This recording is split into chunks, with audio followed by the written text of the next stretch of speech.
शकुंतला की कथा महाभारत के आदिपर्व में मिलती है। शकुंतला ऋषि विश्वामित्र तथा स्वर्ग की अप्सरा मेनका की पुत्री थी। देवराज इंद्र ने तपस्यारत महर्षि विश्वामित्र की तपस्या को भंग करने के लिए अप्सरा मेनका को भेजा।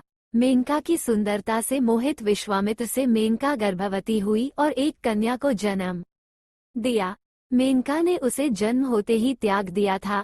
कर्ण ऋषि ने उसे पड़ा हुए पाया और पुत्री के रूप में उसका लालन पालन किया। एक दिन राजा दुष्यंत शिकार करते हुए वन में साथियों से बिछड़ गए।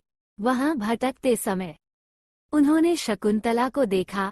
मोहित होकर उससे गांधर्व विवाह किया और यह वचन देकर लौट गए कि राजधानी में पहुंचकर उसे बुलवा लेंगे। इस पया से शकुंतला गर्भवती हो गई थी। बाद में जब गर्भवती शकुंतला दुष्यंत के दरबार में गई तो राजा ने उसे नहीं पहचाना, क्योंकि दुर्वासा मुनि के शाप के कारण राजा दुष्यंत की दी हुई अंगूठी खो जाने से दुष्यंत शकुंतला को भूल गए थे। शकुंतला निराश होकर राजमहल के बाहर निकली।